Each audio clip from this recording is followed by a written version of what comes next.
Hello students, कैसे हो आप सभी। उम्मीद करता हूँ कि आप बहुत अच्छे होंगे। स्टूडेंट्स, फिर अपनी सीरीज को आगे बढ़ाते हैं और आज हमारा PYQ 2022 के अंदर 10 अक्टूबर फर्स्ट शिफ्ट का लास्ट पार्ट आज हम करने जा रहे हैं।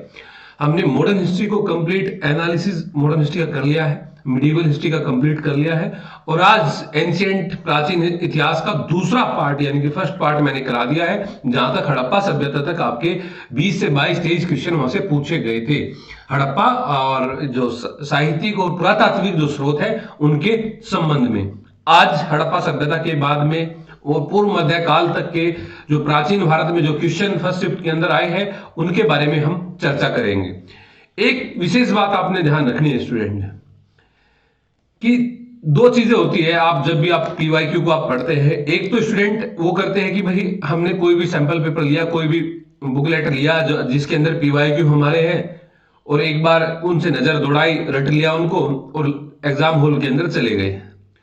दूसरी चीजें होती है कि भाई बार बार अगर आप अच्छे तरीके से एनालिसिस करेंगे कि 14 में कि क्या क्वेश्चन बना है, 15 में कौन से क्वेश्चन किस टाइप के आए हैं, 2016 में किस टाइप के आए हैं, 17 में किस टाइप के आए हैं, अब 20, 21, 22 में क्या क्या चेंज यहाँ पे आपको देखना मिलता है। अगर आप इन चेंज पे काम करेंगे ना स्टूडेंट, तो मैं मान के चलता हूं आपको इसका निश्चित ही बेनिफिट आपको मिलेगा। एक चीज और, एक पेपर तो आज ये कंप्लीट हो जाएगा स्टूडेंट, दूसरा जो पेपर है सेकंड शिफ्ट का वो इसके मुकाबले बहुत ही अच्छा पेपर था, इजी पेपर था इसके मुकाबले में मान के चलता हूं उसको। तो उसको हम तीन ही पार्ट में डिस्कस करेंगे, सबसे पहले मॉडर्न, फिर मिडिवल, फिर एंशिएंट हिस्ट्री। तो आपको बहुत ही अच्छी तरीके से वो चीजें समझ में आ जाएगी। और इसके साथ में एक सीरीज में लेके आ रहा हूं कि one day one question, one day one question, यानी कि देखिए दोनों शिफ्ट के अंदर जो हमारे 200 क्वेश्चन ये बने हैं, 200 क्वेश्चन बने हैं, तो जिस क्रोनोलॉजी के तहत मैंने इन क्वेश्चंस को आपको कराया है उसी क्रोनोलॉजी के तहत वन डे वन क्वेश्चन में, जैसे कि कोई भी मॉडर्न हिस्ट्री से मैं इसको स्टार्ट करूंगा और कोई भी एक टॉपिक जहां से क्वेश्चन बना है उसी टॉपिक पर जो क्वेश्चन हमारा बना है उसी को कंप्लीट एनालिसिस जो है एक ही सिंगल वीडियो के अंदर मैं करूंगा। आसपास की सभी चीजें, जैसे कि सबसे पहले कर्नाटक संघर्ष से क्वेश्चन बना है तो मैं कर्नाटक संघर्ष पे पूरा एक्सप्लेनेशन दूंगा। फिर आप देखते हैं कि क्षेत्रीय राज्यों में टीपू सुल्तान में दोनों शिफ्टों के अंदर क्वेश्चन बनाए तो टीपू सुल्तान पे मैं कंप्लीट एनालिसिस दूंगा। रंजीत सिंह पे क्वेश्चन बनाए, वो क्वेश्चन भी आपके सामने होगा जो क्वेश्चन बना है और उसके आसपास की सभी चीजों का वर्णन हम जो है इस one day one question concept में हम आपको यहाँ पे करवाएंगे। ठीक है, तो आज आगे बढ़ाते हैं अपनी सीरीज को, देखते हैं कि क्या क्या क्वेश्चन हमारे पूछे गए थे। थोड़ा थ्योरेटिकल क्वेश्चन थे तो यहाँ पे तो ज्यादा समय नहीं लेंगे, बस आपको ये परिचित होना चाहिए कि हाँ ये क्वेश्चन आए थे, आपको इन क्वेश्चंस की नॉलेज होनी चाहिए। फिर वन डे वन कॉन्सेप्ट में हम इसको अच्छे तरीके से डिस्कस कर सकेंगे, क्योंकि ये इतना टाइम नहीं होता है कि सभी क्वेश्चन को एक एक करके यहाँ पे डिस्कस किया जा सके अच्छे तरीके से। ठीक है, तो देखिए भाई आज का फर्स्ट क्वेश्चन है हमारा, और देखिए फर्स्ट क्वेश्चन था, गृहपति पद का यथार्थ सामाजिक शब्दावली में आशय समृद्ध ग्रस्त से है। बिल्कुल सही है, गृहपति यानी घर का मुखिया, और गृहपति की संपदा उसकी स्वामित्व वाली भूमि और धनी व्यापारी के रूप में आती है। बात सही है। तीसरा है कि व्यापारी के रूप में गृहपति द्वारा संपदा अर्जित करने की अवस्था में उसे सेठी गृहपति कहा जाता था, और ब्राह्मण गृहपति का वर्णन ब्राह्मण के रूप में मिलता है जिसे भूमि का दान प्राप्त हुआ है। गृहपति सेना में भी सम्मिलित होता था? नहीं, गृहपति सेना में सम्मिलित नहीं होता था। गृहपति जो है इनको भूमि का दान भी किया जाता था, इनको जो है ये इनकी जो संपदा थी उसको स्वामित्व वाली जो भूमि और धनी व्यापारी के रूप में होती थी, है ना।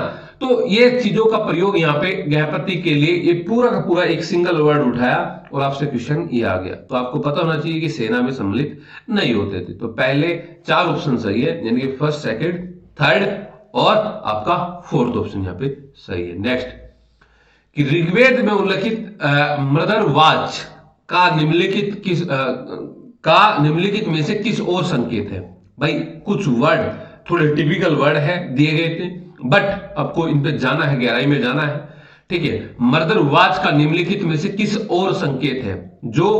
वह जो बलि नहीं देता है, वह जो बलि नहीं देता है। वन डे वन कॉन्सेप्ट में इनको अच्छे तरीके से हम डिस्कस करेंगे। बस अब आप आंसर देख लीजिए इसका शॉर्ट टाइम में कि प्राचीन भारत के पवित्र स्थानों के इतिहास का वर्णन करने वाले संस्कृत ग्रंथों को निम्नलिखित में से क्या कहा जाता है।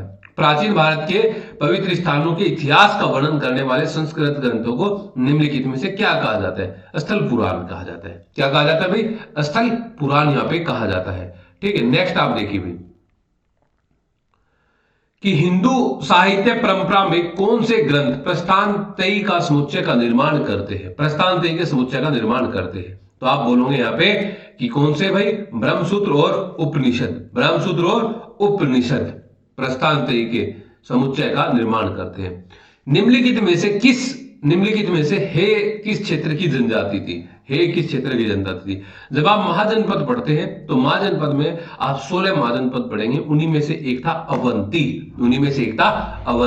ये भी वन डे वन कॉन्सेप्ट का विषय है भाई। नेक्स्ट है कि जैन गुफाओं के लिए कौन सी पहाड़ियां प्रसिद्ध थी? जैन गुफाओं के लिए कौन सी पहाड़ियां प्रसिद्ध थी? तो आप बोलेंगे उदयगिरी और खंडगिरी। उदयगिरी और खंडगिरी की जो पहाड़ियां थी ये जैन गुफाओं के लिए आपकी प्रसिद्ध थी। नेक्स्ट, हीनयान और महायान नामक दो बौद्ध संप्रदाय, आप जानते हैं कि 4 बौद्ध संगति हमारी हुई है, उसमें चौथी जो बौद्ध संगति कश्मीर के अंदर हुई थी उसके अंदर हीनयान और महायान के अंदर ये बौद्ध धर्म का विभाजन यहाँ पे आपको देखने को मिलता है भाई। ठीक है, हीनयान और महायान। नेक्स्ट, कि अशोक के लिए कौन सी उपाधि प्रयुक्त होती थी? देखिए कुछ क्वेश्चन में ऐसे लगा था कि शायद एनटीए चेंज करेगा या आंसर बदलेगा अपना। एनटीए का जो आंसर इस क्वेश्चन में आया है वो है चक्रवर्ती और महासम्मत, यानी कि आंसर नंबर ये सी, यानी 2 और 4 आंसर है।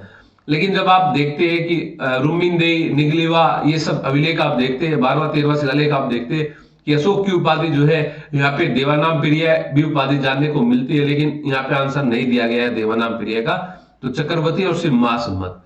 देवपुत्र तो आप जानते हैं कि भाई देवपुत्र जो उपाधि थी वो कनिष्क की थी। किसकी थी?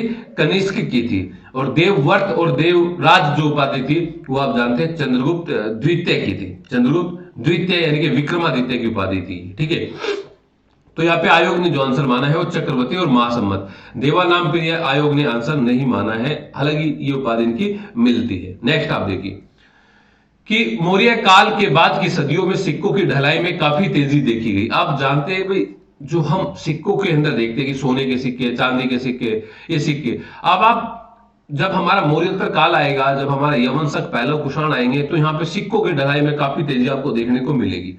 उत्तर पश्चिम के राजाओं ने यूनानी, रोमन और ईरानी सिक्कों की नकल की, बात सही है, उत्तर पश्चिम के राजाओं ने। मौर्य पश्चात काल में मुद्रा के आधिकारिक प्रयोग में विशेषकर ग्रामीण क्षेत्रों में वस्तु विनिमय प्रणाली समाप्त नहीं हुई। देखिए वस्तु विनिमय प्रणाली अभी तक भी चलती रही। और मौर्य काल में सिक्कों के विविध प्रयोग से विभिन्न प्रकार की कारोबारी अर्थव्यवस्था का संकेत मिलता है, बात सही। और मौर्य पश्चात काल में निष्क और स्वर्ण नामक सोने के सिक्के और शतमान चांदी के सिक्के प्रयोग में थे। पांचों के पांचों ऑप्शन यहाँ पे आपके सही है। ठीक है, आपने देखना है, बस एक बार जान लेना है और फिर इनको समझना अच्छे तरीके से। नेक्स्ट, कि शक प्रशासन मोटे तौर पर ईरान में एकेमेनिड और सेल्यूसिड प्रणाली के अनुसार ही चलता रहा। ईरान में एकेमेनिड और सेल्यूसिड प्रणाली के अनुसार ही चलता रहा। दूसरी हमारा एक बैच भी स्टार्ट हुआ था स्टूडेंट, अभी कुछ समय पहले ही, हड़प्पा सभ्यता को वहां पे पढ़ रहे हैं प्राचीन काल में जून के लिए। कोई स्टूडेंट उसमें जुड़ेगा तो ये सब चीजों को भी वहां पे बारीकी तौर पे आपको बताई जाएगी भाई। ठीक है, शक प्रशासन मोटे तौर पर ईरान में एकेमेनिड और सेल्यूसिड प्रणाली के अनुसार ही चलता रहा। शक शासन काल में राज्य प्रांतों में विभाजित था और प्रत्येक प्रांत एक सैन्य गवर्नर के अधीन होता था जिसे माछत्रप कहा जाता था। एक अन्य अधिकारी पद था मैरिड्राक था, जो शक प्रशासन में एक निर्दिष्ट क्षेत्र का प्रभारी होता था। और शक शासन में कतिपय ऐसे सिक्कों की ढलाई हुई जिन पर 2 शासकों के नाम थे। इसका अर्थ है कि राजा स्वयं को निचली हैसियत के शासक से संबंध करता था। और लास्ट है शक राजाओं के सामंत निचले पद अपनाए गए। शक राजाओं ने सामंत जैसे निचले पद अपनाए नहीं। ये तो आप देखते हैं कि मात छत्रप और बड़ी बड़ी उपाधियां इनके द्वारा अपनाई गई, तो सामंत जैसे पद इनके द्वारा नहीं। फर्स्ट, सेकंड, थर्ड, फोर्थ यहाँ पे आपके सही है, यानी कि बी ऑप्शन यहाँ पे आपका सही है भाई स्टूडेंट। ठीक है, नेक्स्ट आप देखिए भाई कि हाथी गुम्फा शिलालेख, खारवेल का हाथी गुम्फा शिलालेख है, किन कारणों से जाना था? पहली बात तो ये कि खारवेल का है। दूसरा कि जैन धर्म से संबंधित है, जिन मूर्ति है, तो बौद्ध से तो कोई मतलब ही नहीं है इसका, जिन और खारवेल के संबंध में। दूसरा और तीसरा, खारवेल का हाथी गुम्फा भी ले। नेक्स्ट आप देखिए कि गुप्त साम्राज्य में ग्राम स्तर पर विस्तृत प्रशासनिक व्यवस्था। आप जानते हैं कि जो गुप्त साम्राज्य आप पढ़ते हैं तो यहाँ पे विकेंद्रीकृत प्रशासनिक व्यवस्था थी। पहले केंद्र में, फिर प्रांतों में, फिर जिलों में, जिलों के अंदर भी कई सारी कैटेगरी थी, फिर ग्राम में, ग्राम के अंदर जो ग्राम पंचायत होती है उसको पंचमंडली बोला गया है, और जो भूमि के क्रय विक्रय का जो अधिकारी होता है उसको अष्टकुल अधिकारी बोला गया है। तो यहाँ पे आप देखेंगे कि इन दोनों जो टर्मिनोलॉजी का प्रयोग यहाँ पे ग्राम स्तर के संबंध में देखने को मिलता है। सेकंड और थर्ड यहाँ पे आपको देखने को ही मिलता है भाई। नेक्स्ट, कि कलहण की राज तरंगिणी में पश्चिमी भारत के शासकों के इतिहास का वर्णन मिलता है। दूसरा, कि राजेंद्र प्रथम चोल साम्राज्य के वीर सर्वाधिक महत्वपूर्ण राजा थे। बिल्कुल सही है। देखिए पहली बात, कलहण की राज तरंगिणी ये 1148-1150 तक ये अपनी जानकारी देता है, इस समय में लिखी गई है कश्मीर के अंदर, और प्राचीन इतिहास की एक महत्वपूर्ण स्रोत ये देखने को मिलता है। तो ये पश्चिमी भारत के शासकों, सिर्फ ऐसा नहीं पश्चिमी भारत के शासकों, तो पहला तो गलत है। दूसरा, अलवार दक्षिणी भारत के शैव संत थे। अलवार जो थे वो वैष्णव थे और नैनार जो थे वो शैव थे, तो ये भी गलत। नाथ मुनि वैष्णव परंपरा के महान शिक्षक थे, नाथ मुनि, ये सही है। व्यास ने महाभारत लिखने के पूर्व व्यास ने महाभारत लिखा, तो आप बताइए महाभारत लिखने के पूर्व भागवत गीता लिखा, गलत। तो सिर्फ और सिर्फ सेकंड और फोर्थ आंसर यहाँ पे आपका सही है। सेकंड और फोर्थ आंसर यहाँ पे आपका सही है भाई। नेक्स्ट आप देखिए कि अहिंसा और भक्ति भागवत परंपरा की दो महत्वपूर्ण विशेषताएं हैं। अहिंसा और भक्ति भागवत परंपरा की दो महत्वपूर्ण विशेषताएं, बात सही है। और महाभारत यह स्थापित करता है कि कृष्ण और विष्णु अपने देवत्वों में एक है, बात सही है। और बौद्ध धर्म का थेरवाद बुद्ध को पूजे जाने वाले ईश्वर के रूप में मानता है, नहीं, ये यहाँ पे सामान्य पुरुष मानता है, महापुरुष मानता है बुद्ध को, यहाँ पे ईश्वर के रूप में, थेरवाद के अंदर नहीं मानता है। महायान शाखा में आप देखोगे, ये स्थिरविद शाखा यानी कि हीनयान शाखा का पार्ट आप देखते हैं। और धम्मपद यह बताता है कि भिक्षु को बौद्ध विहार में अपना जीवन कैसे व्यतीत करना चाहिए, नहीं, इस चीज की जानकारी धम्मपद में नहीं है।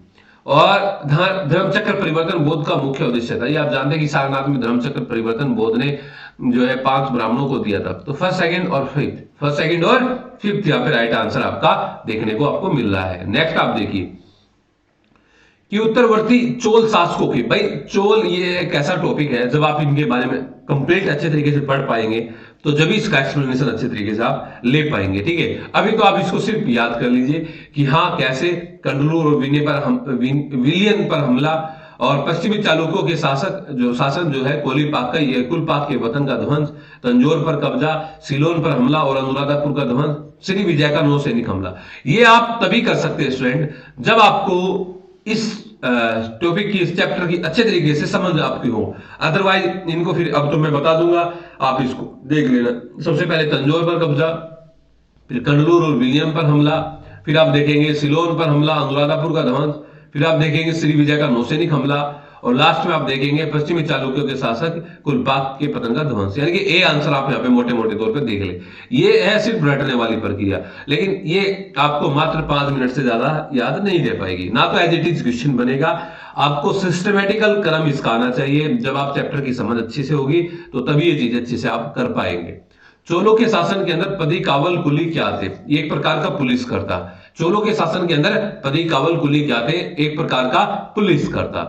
कि चोल काल के मंदिर अपनी शिल्पकारी और भव्यता के लिए प्रसिद्ध है और मंदिर की देवी देवता की प्रतिमा के प्रधान मूर्तिकार को निम्नलिखित में किस रूप में जाना जाता है?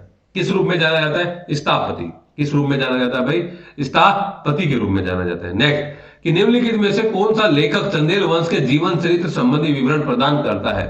देखिए चंदेल वंश के बाणभट्ट तो आप जानते हैं हर चरित्र के बारे में लिखता है। बताइए बिल्हण, तो बिल्हण बताइए कि किसके दरबार में था और किसके दरबार में बिल्हण अपनी रचना को लिखता है, कमेंट में आंसर दीजिएगा।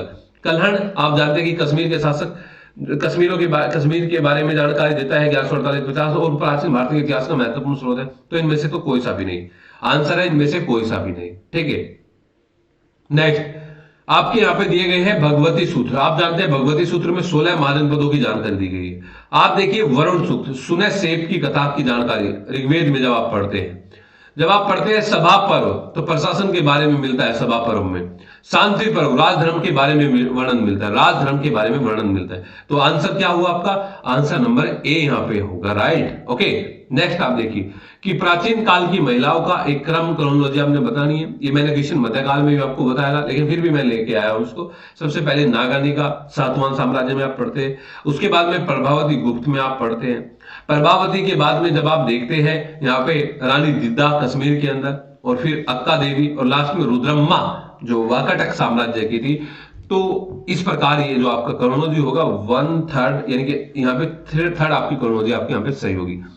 तो भाई ये 20 क्वेश्चन मोटे मोटे तौर पे मैंने आपको बताए हैं, तो आज इसकी बेसिक समझ आपको होनी चाहिए। अदरवाइज फिर अब हम आप शुरू करेंगे वनडे वन कॉन्सेप्ट वाला, तो उसके अंदर ये चीजें अच्छे तरीके से क्लियर हो जाएगी। इसी प्रकार सेकंड शिफ्ट का पेपर मैं 3 पार्ट में आपको कंप्लीटली डिस्कस यहाँ पे कराऊंगा। स्टूडेंट्स ज्यादा से ज्यादा अच्छे तरीके से इसको फॉलो करिए, और अच्छा लगे तो शेयर और कमेंट भी कर दीजिएगा स्टूडेंट्स। Okay, thank you.